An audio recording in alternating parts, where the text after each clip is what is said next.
الرحمن الرحیم صلو علی الحبیب صلی اللہ تعالی علی محمد۔ اللہ تبارک و تعالی جل شانہ و جل سبحانہ کا احسان عظیم کہ رب تعالی نے ہمیں یہ مبارک مہینہ عطا فرمایا، رمضان مبارک کی 18ویں تاریخ۔ یقیناً ہم سب جانتے ہیں غزوہ بدر کی وہ تاریخ ہے جو اسلام کے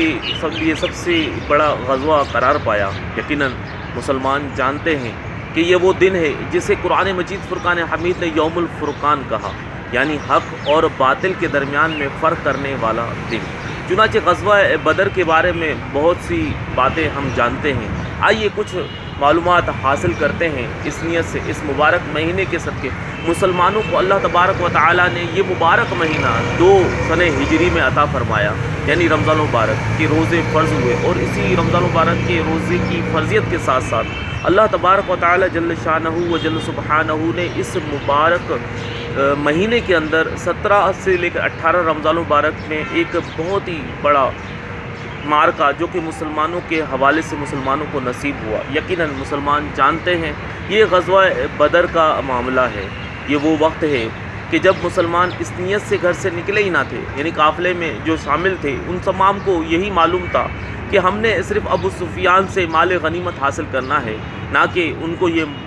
خبر تھی کہ وہ وہاں پر کوئی جنگ قائم کریں گے۔ لیکن یہاں سے رسول اللہ صلی اللہ علیہ وسلم نے صحابہ کرام علیہ رضوان کو فرما دیا کہ بدر کے مقام پر جمع ہو جائیں۔ چنانچہ صحابہ کرام علیہ رضوان بدر کے مقام پر جمع ہوئے، اور جب وہ سب جوان وہاں پر شامل ہوئے تو ان کے پاس صرف 2 گھوڑے اور 7 اونٹ اور باقی پیادہ لوگ تھے اور چند تلواریں، اور اس کے علاوہ باقی صحابہ کرام علیہ رضوان نے ہاتھوں میں ڈنڈیاں اٹھائی ہوئی تھیں۔ یہ بہت ہی کم تعداد تھی، کم از کم 313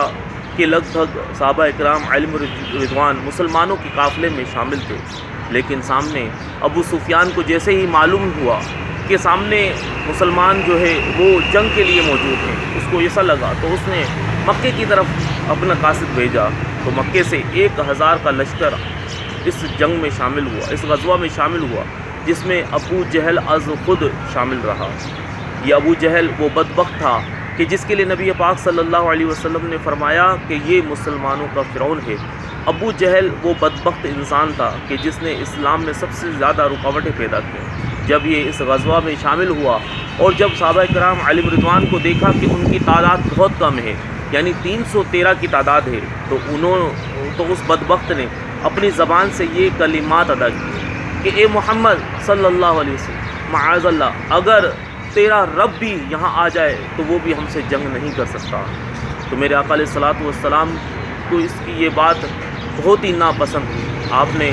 اللہ کی بارگاہ میں سجدہ فرمایا، دعا فرمائی، اللہ پاک نے نصرت اور کامیابی کی خوشخبری عطا فرمائی۔ مسلمانوں کو بتایا گیا کہ تمہارے مددگار، تمہارے ساتھ تعاون کرنے والے کوئی اور نہیں بلکہ اللہ عز و جل کی وہ نوری مخلوق یعنی فرشتوں کی جماعت ہوگی۔ چنانچہ دنیا نے دیکھا کہ اس غزوہ میں فرشتے شامل رہے، یہاں تک کہ گرفتار ہونے والے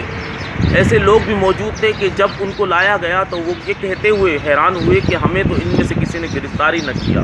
اور صحابہ کرام فرماتے ہیں کہ جب ہم نے ان لوگوں پر حملہ آور ہوئے، یعنی ان کافروں پر جب ہم نے حملے کرنا شروع کیے تو ہمیں پتہ نہ ہوتا تھا کہ کون ہے جو ان کے بازو توڑ رہا ہے، کون ہے جو ان کی گردنیں اڑا رہا ہے۔ یعنی صحابہ کرام علیہ رضوان نے اپنی آنکھوں سے ان فرشتوں کو نازل ہوتے ہوئے دیکھا جو اللہ عز و جل نے حضور نبی کریم صلی اللہ علیہ وسلم کی اس غزوے میں مدد کے لیے جو ہے نازل فرمائے تھے۔ وہ فرشتے اس میں شامل تھے، یہاں تک کہ حضور علیہ الصلوۃ والسلام نے ایک فرشتے کے متعلق خود ارشاد فرمایا کہ جبریل امین علیہ السلام ہماری مدد کو آئے ہیں۔ تو یہ غزوہ مسلمانوں کی کامیاب و کامرانی کا سب سے بڑا غزوہ ہے، غزوہ بدر، اور اس میں کیونکہ یہ رمضان مبارک میں ہی قائم ہوا تھا، اور یہ یوم الفرقان اس کو اس لیے کہا جاتا ہے کہ اس غزوے کے اندر اسلام اور کفر کا فرق واضح ہوا، مسلمان اور کافروں کا جو فرق تھا وہ واضح ہو چکا، اور اسی غزوے میں سب سے بڑی کامیابی یہی نصیب ہوئی کہ ابو جہل جیسا بدبخت جو ہے وہ واصل جہنم ہوا۔ تو ہمیں بھی چاہیے کہ غزوہ بدر کے حوالے سے ہم اپنے آپ کو، اپنے بچوں کو یہ معلومات دیں اور اپنے گھروں میں اس چیز کو بہت زیادہ اجاگر کریں کہ یہ مسلمانوں کے معرکے میں سب سے پہلا ایسا غزوہ کہ جس میں مسلمانوں کو کے ساتھ فرشتوں کی مدد شامل رہی، اور اللہ عز و جل نے خود اپنے محبوب علیہ السلام کو اس میں کامیاب و کامرانی کی نوید عطا فرمائی۔ اللہ عز و جل سے دعا ہے جو کچھ سنا اس پر عمل کی توفیق عطا فرمائے۔